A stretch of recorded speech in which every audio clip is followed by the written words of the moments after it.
You know, honestly, people get less scared when it's driving than when I'm driving. Because when I'm driving, I'm doing stuff like this. You know?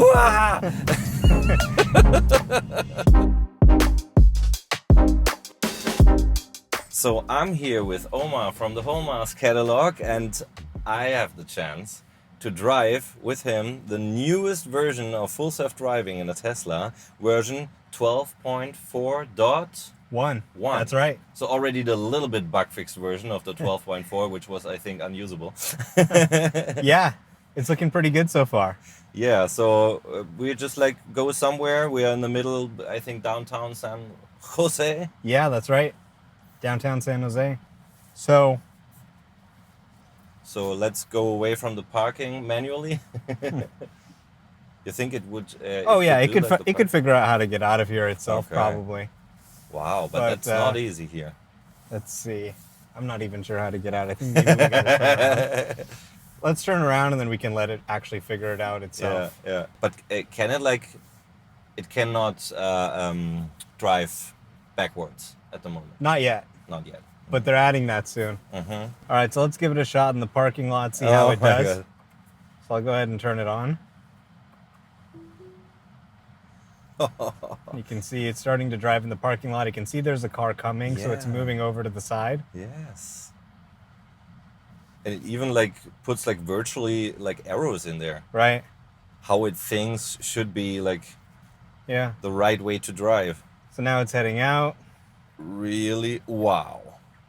It's found the exit. That's already impressive. Okay. Now it's trying to figure out what's going on. Okay. I think it thinks that maybe because the person's crossing or something. Seems a little scared. But Let me give it a little push. Yeah, you can give it a push on the acceleration, but if you brake, it turns off, yeah? Yeah, that's right. Yeah. Uh-huh. Okay, looks like it's kind of going over the curb a little bit. No, we are in the newest Model 3 performance also. It's the newest of the newest shit you have here. Yeah, brand new. So, I mean, I know a lot of people around the world who are Tesla fans don't see a lot of this because they don't have FSD Yes. outside North America. But, I mean, this is just an incredibly revolutionary product. You've got such a great car. First of all, you can drive it. You can go 0 to 60 in 3 seconds like this. You can have fun driving it. But then at the same time, when you're done, you just press one button and you let go. Yeah. And that's it. So hopefully FSD is not doing that.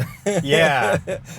Might be a little buggy. So you can see someone ran out into the road. And it's slowed down a little bit. I didn't have to do anything. Wow. So drive as fast as you want. Yeah. Push one button when you're done. Mm-hmm. And now it's just driving hands-free. We've got a right turn here. It needs to make the right turn, make sure that it's safe. Mm-hmm. You can see that it's cautious. It stops first. Then it begins creeping. It's making sure it has a clear view. And once it's confident, we've got the green light now. Cool. There it goes And and makes the right turn. It feels so good. It Yeah. feels so good. It feels so natural. It feels just like a human. Yeah. So a lot of people say, oh, I like to drive. Well, you can still drive whenever you want to Yes, drive. If there's yes. something that you think that you can do better, I can just grab the wheel and take control and let it do what I want to do and then push one button and give the computer back control. So- It's really the user experience people want. So it's either chill or have a lot of fun. Exactly. And sometimes you want to do both. Sometimes Yes. you're having fun, then you hit a traffic jam. You hand it over to the system, but you don't want to now miss an exit because you handed it over. You want it to still do everything. And this can do the highways, it can do the city streets, pretty much anything you ask it to do. Yes. It'll handle it. Yeah, the cities are so impressive because Right. so much stuff is happening. And also now we are actually driving in the night. Of course, the camera is not the best in the night, like recording camera, but the cameras on the car have no problems also driving in the night because people think there's a little bit dust on the cameras or Right. dirt and then it's, dark or rainy. But what is your experience with that kind of situations? Yeah, I mean, these are really high-end HDR cameras. They take multiple exposures, and you can see even though it's night right now, there's no sun out, it's working perfectly. Yeah. And we've arrived at our destination here. This is San Jose City Hall. So it's gotten all the way to the destination, and now it's pulled over. That's cool. So it'll just take you exactly where you want. So I can say, for example, just open up a map, and let's say I want to go, somewhere in downtown San Jose. I want to go to, let's say, right here, downtown San Jose Brewing. So I just tap where I want to go on the map. I press one button, and that's it. It's a very different experience if you're used to driving around manually your whole life, to just be able to tap on a map and say, I want to go there, and press one button and have the car take you. You could even say it, You could even say, like, drive me to... Right.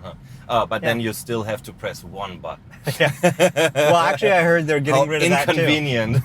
I heard they're getting rid of that too. Really? So they're going to have a Tesla voice assistant powered by Grok, and it'll be able to even do that for you. So you'll just say, hey, Tesla, take me here. And it'll just take you there. Yeah. So, I could push the button. I could say, for example, all right, I want to go to 7-Eleven. Yeah. And it'll search, it'll find the most recent one. You may not even know where it is. Oh, cool. But so now take a look at that. The behavior was great. The human driver saw the yellow light and he sped up. Yeah.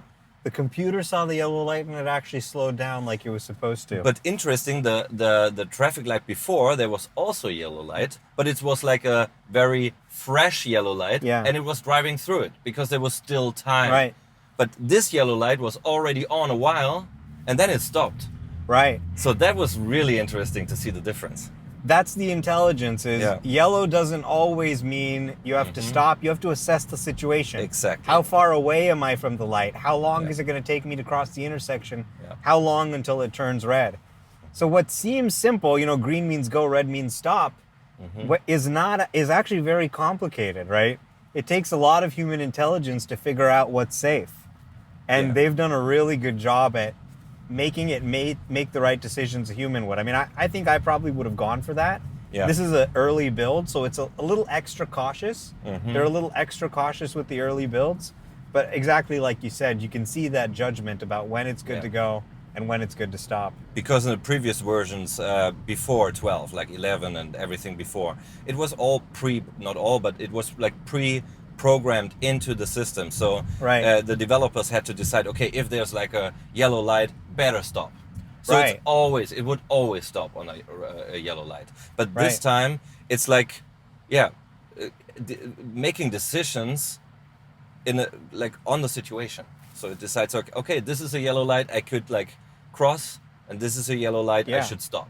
And that's like totally different, I guess. Right, and it's interesting because when you have something that's very rule-based, like driving, you tend to start with these rule-based systems, or you're programming in certain rules. And you're saying, okay, the rule is you need to stay in between the lane lines. You need to, stop when you see this. You need to do this. You need to not drive on the other side of the road. You need to stay on your side of the road. Yeah.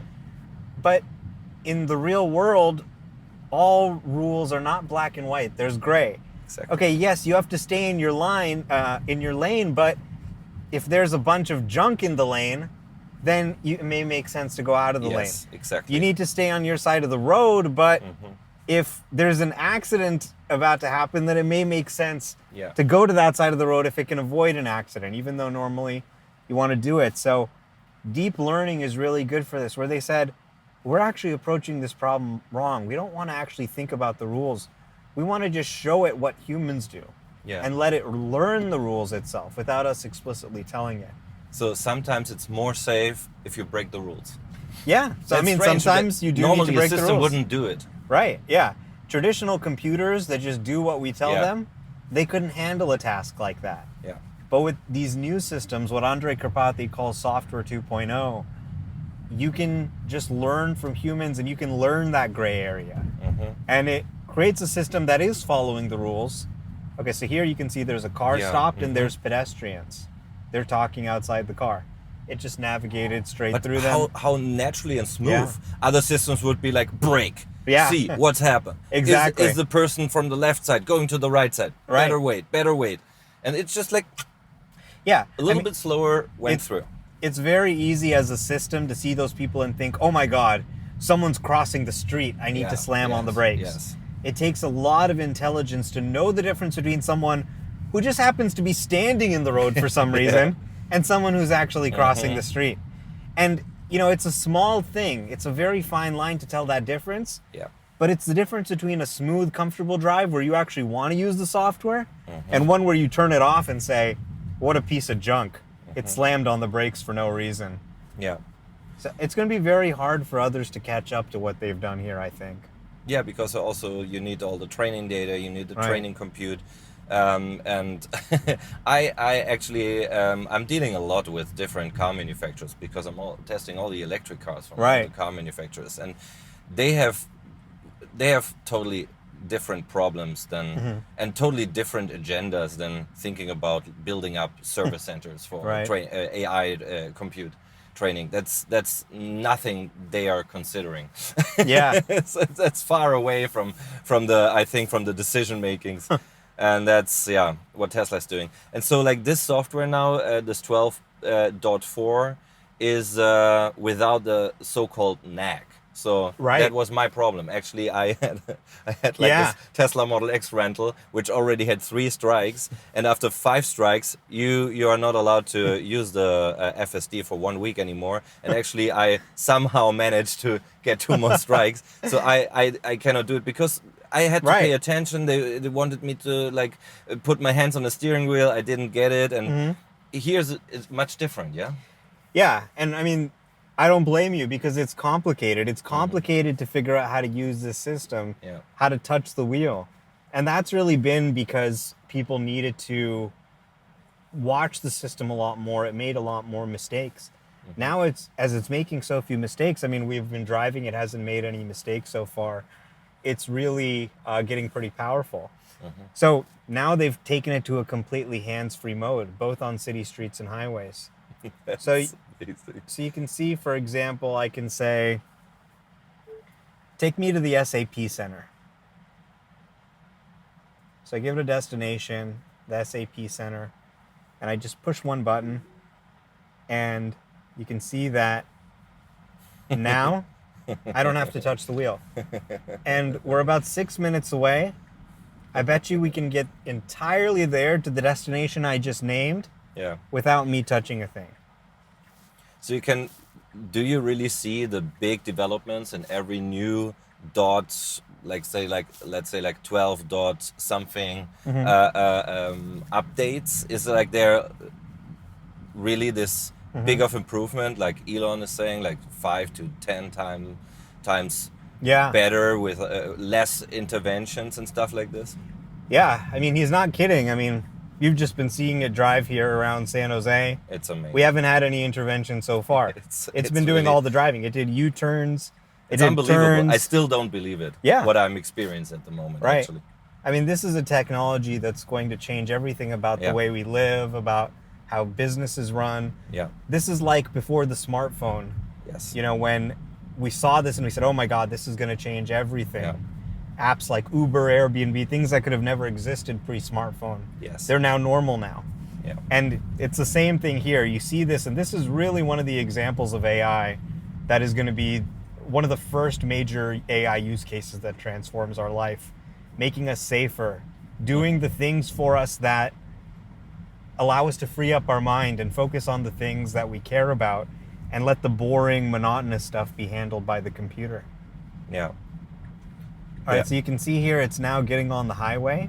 So we've been hands-free on the city street. It's also hands-free on the highway.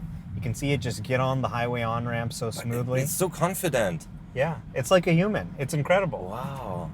I mean, you know, when people in Europe get their hands on this, and they're working to get it to Europe, they're going to be blown away going from the 4 or 5-year-old autopilot to a hands-free FSD that can do the entire drive. And even cars that are 6, 7 years old can just like get a software update and they can drive. It's not like just for the cars of the future or something like this. That's the crazy part. Yeah. Since October 2016, they've been building cars with the sensors and the computer slots to do this. Yeah. So you can get one of the hardware 3 computers put even in a 2016 car, and it can run this. And you can see here there's a little green dot. next to the autopilot icon. So that's for the new nag-free, hands-free system. When you are driving and it's able to see your eyes, you can see here it says, please pay attention to the road. That's because they could, even just for a moment, they could see that I'm actually looking at the screen. Because they have like the camera looking at your eyes, and if you're too distracted, it says to you, please concentrate and supervise. Yeah. So users on FSD are going to be the most attentive users on the road. Yeah. Way more attentive than someone who's on their phone driving manually. But you can see, so this green dot shows up here. As long as it can see my eyes, I'm in hands-free FSD mode. Wow, but it's like fast. Yeah. It's not like slowly driving, super... it can drive up to 140 kilometers an hour on FSD. On the highway, yeah. It's pretty incredible. I was driving down here at that speed. It was a lot of fun. Yeah. And I would say like you're the person who is like covering the most about FSD in the world. Yeah. It's really. I hope so. Yeah, that's my goal. Yeah, actually, I'm watching a lot of your videos, and I'm learning a lot. Because I cannot experience it in Germany on my own. That's why I came here, and it's such a privilege to experience it here. What I think you're one of the rare person who can give a glimpse into the future. Do you really think they are presenting the full autonomous robo-taxi future on August 8th? Or is it just like a preview and we will get it later? Or is it just like a light version of it? What do you think? Well, what we're going to see on August 8th is a brand new vehicle. All the vehicles that Tesla makes are going to be self-driving, but this is a vehicle really designed, purpose-built to be a robo-taxi. And it's designed to have the lowest cost per mile possible for self-driving, the lowest cost per mile. So we're going to see a smaller car, actually smaller than this, coming in, I think, around the $25,000 to $30,000 range in terms of what it costs to produce or sell it. And that's really going to be what it comes down to. Most rideshare rides are only 1 to 2 people. So if you can have something that is cheaper per mile to run than a different car, that's going to be, I think, what wins the majority of rideshare traffic. People, just 1 or 2 people who need a ride. And when you have a smaller vehicle, you need less battery to make it go the same range. That means with a fixed amount of battery supply, you can make more vehicles. And your efficiency is greater, you're using less energy. So all these things add up to a lower cost per mile. So that's what I really expect to see, is them show off a vision for the lowest cost per mile. And it's going to be built with this new unboxed process. They're really going back on even, the moving production line and rethinking it. And they have a more modular assembly process now, where they build different sections of the car. Each of the section has its own local router, and you just kind of hook everything up with Ethernet, and then the car is able to communicate with each other. So it's a very, very different way to build a car. Ether loop. It's an incredibly disruptive product. They're really showing us the future here with not only what the software can do that we're seeing here, but also how the vehicle design is going to evolve. If you think about it, this is going to be a complete playground for interior design. Yes. Everything we've taken for granted in cars for the last 100 years. Oh, that was interesting. It's thought about going down there, but then it said, no, we actually have to turn right up there. Oh, okay.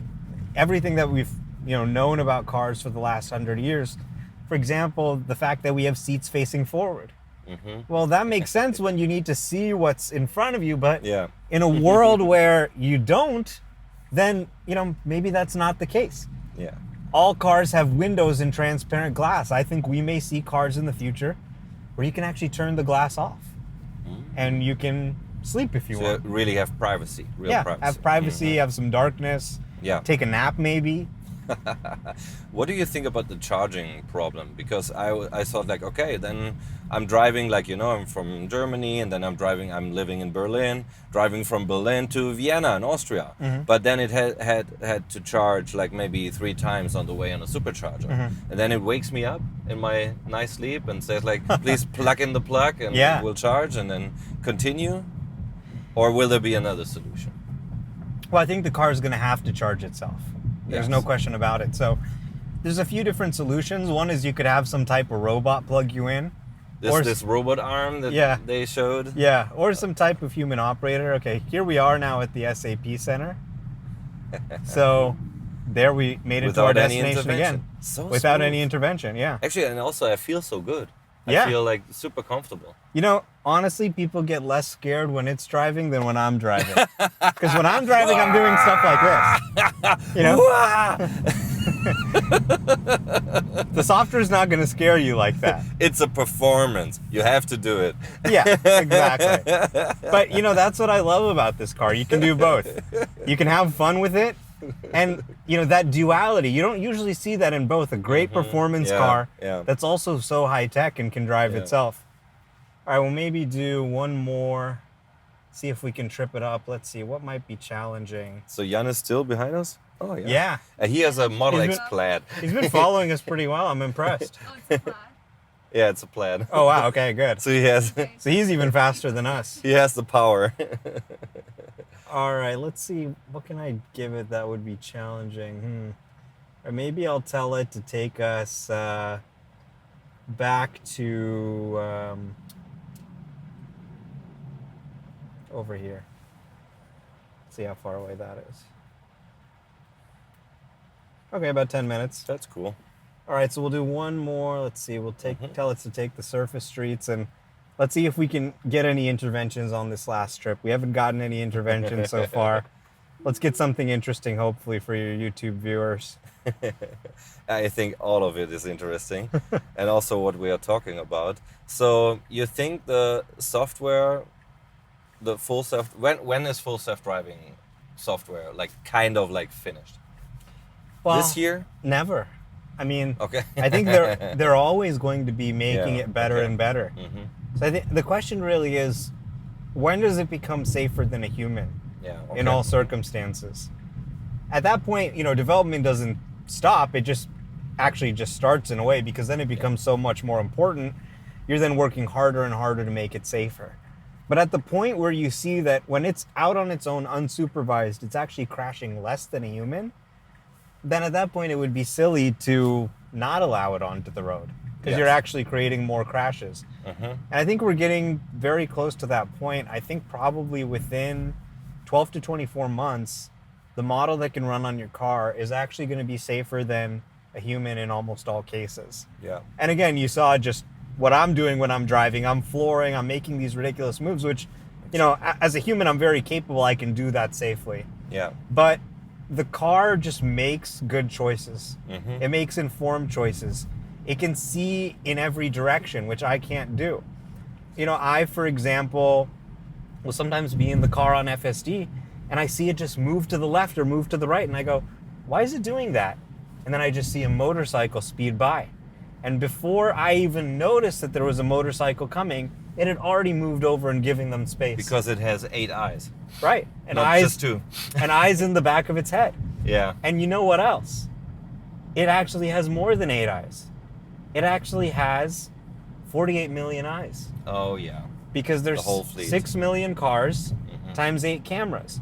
So when my car goes and let's say it sees a construction site, or it sees that a lane is closed or whatever, it can actually send that back up to the fleet. And cars are actually doing this. They're measuring the roughness of the road, and they're sending that back up to Tesla servers. And when you have cars that have an air suspension like the Model X behind us or the Cybertruck, they actually say, oh, there's actually a little bit of rough road ahead. Let me adjust the suspension up ahead of time. The driver doesn't even know that there's a rough road ahead. But the car already knows, and it's adjusting the suspension accordingly.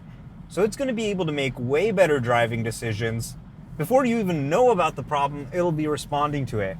You'll be going to work and you'll be saying, oh, that's strange. Why is my car taking this different route today? And then you'll see there's a huge traffic jam, a crash, construction, something where it just saved you, 5-10 minutes by avoiding that. And you'll say, oh, this is great. And then you'll start actually, even when you feel fine to drive, you'll be turning it on because you'll be seeing that it's actually making smarter decisions than I am. And we're moving into that world very fast. I mean, even today, I can't tell you the number of times when it's seen something before I have, it's reacted to something before I have, and I'm like, oh, wow, okay. Good thing it's all, and it completely takes the load off you. I don't have to think about it. I don't have to worry about it. It's just done. I don't have to move a muscle. Yeah, actually, I was like super surprised because when we were driving today in the daylight, the sun was shining so bright into the traffic lights that I could barely see if it's red or orange, but the car knew. Yeah. It's so true. It was like, and also like Jan, my colleague, said like, he's like, oh, is it red? Is it green? I don't know. But then the car was starting to drive and I was like, oh yeah, it seems like it's green. And it was green. It's really true. And sometimes I can't see where the traffic light is just because, I'm in a bunch of traffic with the cars. But also the car's here, there cameras was can like actually see it. some stuff on the right side on the road, and it just like went a little bit to the left to avoid like bumping into that stuff. I mean, that's the real world. There's stuff in the road, and you cannot program it in. Yeah. Everybody who tries and everybody else tries, right? They will. What are they doomed? LiDAR is doomed. This is the problem with self-driving that we've really seen for many years is the real world is just way too weird. You can't capture the weirdness of the real world with traditional code. You can only do it with learning. Like the jogger on the highway. Right. Exactly, yeah. Actually I've seen people like making like a grill party on the Autobahn in Germany. Oh my God. On this middle thing. I thought that cannot happen. I wouldn't have expected that. Strange things happen on the streets. Yeah. Things you never expect. No, yes. Wow, and so so fluent. I know. That's really amazing. And you think about like a student driver. Let's say you're a first-time driver. You're not going to be able to drive as smoothly as this thing can. You're not going to be as comfortable on the highway. I feel more comfortable than the taxi drivers in Berlin drive me around. Yeah. Because they are really they are good drivers, but they really drive like a little bit like offensive and too fast and it's true. I don't know. And also sometimes they like have their 3-4 smartphones and screens. Yeah. Because here's like the Uber app and here's like the whatever app. Yeah. And then I'm like, are you concentrating on the street or are you already thinking about like the next guest or something like this? And then actually I feel much more safe in here. Yeah. Driving be driven by FSD than being driven by a human who is like a professional human for that. He's doing it as a job. It's so true because there's variability. Sometimes you get a good driver, sometimes you get one that scares you. Yeah. Right? Yeah. And this is predictable. This is one of the reasons I only take Waymo now instead of Uber when I can. Yeah. Because, and I'm gonna, give you guys a ride in this tomorrow too. Oh yeah. It's really nice just to have that predictable driving behavior, where you know it's going to be the same driver every time. Yeah. Right. The same software. Yeah, and the driver, if we talk about like the FSD as a driver, is never distracted. Right. On other things. It doesn't it's get always a text concentrated message. on driving like the best it can. It doesn't get drunk. It doesn't get a text from its boss. Yeah. It doesn't get a text from its girlfriend or wife or husband. It doesn't see like a nice person walking outside and be distracted. It's asexual, yeah, that's right. Yeah, but that's like a big thing because you also said like, of course we humans are so capable of doing so many things. But I think also like, as we are more and more used to driving, we get distracted a lot and we get bored also. We get overconfident, yeah. It's because so true. it's after a lot of like driving, you get bored a little bit, Right. And I remember like this being like stuck on hours and hours, just like on a highway driving somewhere. It's not that much fun. It's a lot of fun to drive around also in the city, but it's not that much fun to drive like 6 hours on a highway. Just you feel like a slave of the car. Right, and you come back to that argument again. People go, I love to drive. Sure. But you can actually enjoy the car more if you don't have to drive it all the time. When driving something you choose to do, rather than something you're forced to do, it creates a much more positive relationship between you and the car. You actually take it out more. Yeah. You explore more. You take more road trips because it's easier. Oh, the exploration. Like, it's so unfair because my wife has no driving license and my 3-year-old girl also, she doesn't have a driving license. Of course. And I would be impressed if she did. She would love to because she loves my Tesla Model 3. She loves to like change the colors of the ambient lighting, but that's a different thing. And then I'm always like the person who has to drive everybody around. And then if we're like in another city, in another country, I'm driving and they are like, oh, look at this on the left side. Look here on the right side. Oh, that's amazing land side. And I'm like, I'm sorry, I have to like concentrate on the street to drive you safely. And that's super unfair in the end because I also want to look around. And actually today I was like, when the car was driving me, I experienced like in the Model X, I looked around a little bit more. Yeah, it's nice. You don't just have to stare at the lanes. There's a football game going on or something like this. And normally when I'm like driving, and especially in another country where I'm not like that confident, I'm not used to that much, to that like different traffic situation, I would like call it a little bit like edgy, like the slave of the steering wheel. And yeah, it's so true. Yeah, I mean, it drives like a local. You can look around, you can enjoy the beautiful world around you, not just stare at the road. Yeah. And it actually makes you more aware. Instead of just focusing on looking at the lanes, you can think higher level. You can say, hey, what's that guy behind me doing? What about this guy over here? Is he going to change lanes? And you can actually watch, you can look at different things and actually be more aware of your surroundings and be safer because you're not just focused narrowly on making sure what's in front of you is okay. So, I mean, yeah, it totally changes your relationship with the world. You can explore, you can see your city, you can take road trips, and it's just a really special experience to just get in your car and say, I want to go here, push a button, and you're just there. It's like magic. It's really magic. And it, again, no intervention. It was just like one time it decided again to drive somewhere else, but there was not a problem. Right. But it's not parking in the end, yeah? You just then have to choose like a parking spot. You can pick a parking spot and tell it to park. But it's not automatically parking if you just... Yeah, I think they said they were going to add that. Oh, see, did you see that? I said, why is it stopping? Then I saw this guy. Yeah. I didn't even see him, but the car was already reacting to him. And also you can see it in the visualization. Now another guy's crossing. He was kind of far away. The car maybe could drive, but it's courteous. More courteous than a human. Pedestrians. Yeah. And that's great. That's a huge win for pedestrians and cyclists. Oh yeah. You know, I think actually more people are going to walk and more people are going to cycle. Yeah. Because the cars will be polite to them. Actually, I'm not cycling in Berlin because I feel not safe there. Yeah, absolutely. But if all the cars were like this, I knew like, okay, it should not like bump into me. That car kind of went out of turn. Yeah. And no problem. Actually, I've not seen the car. Yeah, me either. See, it's responding to things before we even see them. I didn't see that person. I didn't see that car. Before I had even noticed it was there, you know, usually you get this little moment of panic mentally, like this kind of, I got to react. But that's gone. That stress, that, you know, that negative emotion you get is just gone. Because by the time you noticed, it's already handled. Yeah, and it just drove like 12 miles. Yeah. But 25 is allowed. So it's just like it sees that a lot of people are around here, a lot of cars, a little bit more crowded, and then it drives a little bit more slow. Right. Because it could drive faster. A baby in a stroller, you got a couple. Human driver would probably go faster to try and cross before the baby crossed in front of him. This thing says, okay. Yeah. It doesn't get road rage. It doesn't get frustrated. It just tries to do the right thing. It also sees the bumps. Yeah, look at this. Ooh. That's a big bump.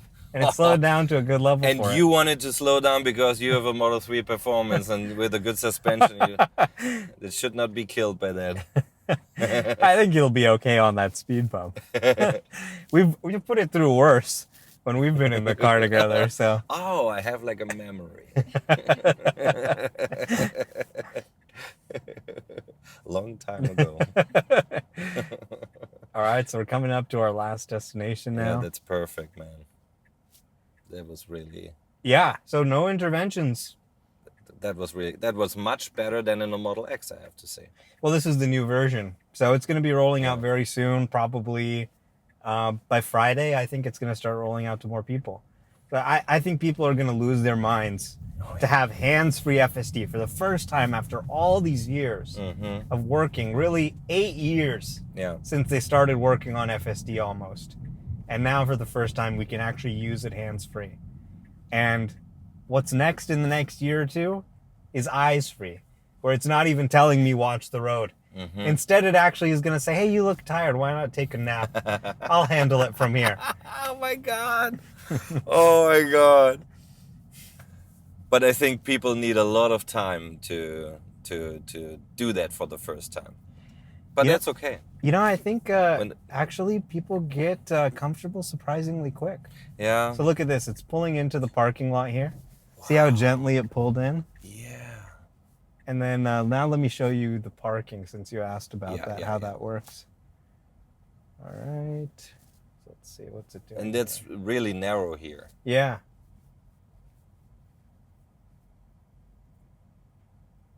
Now it sees the parking spots? Yep. So I'm just going to go ahead and take it. Uh-huh. And I'll tell it, let's see if it sees any of these parking spots. It's not popping up for some reason. Let me move a little bit. This could be a good parking spot.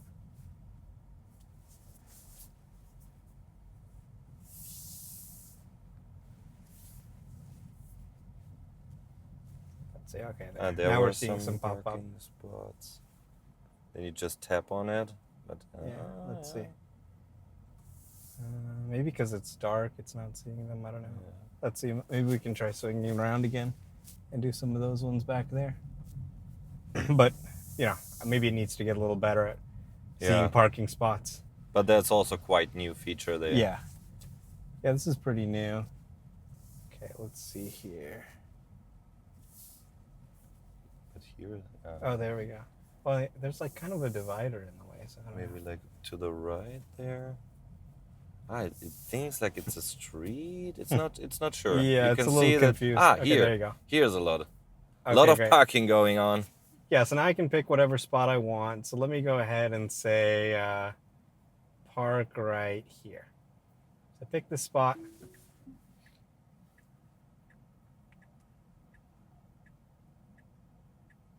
And in one of the next few builds, it's going to just do this itself. It's going to, at the end, it pulled into the parking lot. It'll actually go find the spot, pick one, and then go park itself at the end. So you won't have to do anything. You just say where you want to go. It'll drive there, park. Then you can go and push some in and have it drive over to you, pick you up, and take you. You'd be able to go your whole day without doing any driving in your car. Wow.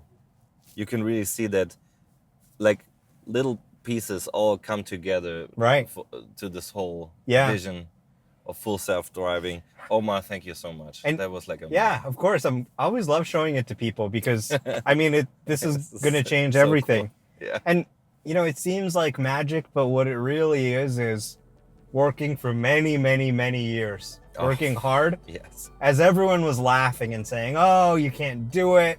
It's impossible. You're an idiot. Why would you even try?" And now they've got something that is actually preventing crashes and saving people's lives every day. Even when you're driving manually, it can detect that and it can stop the crash.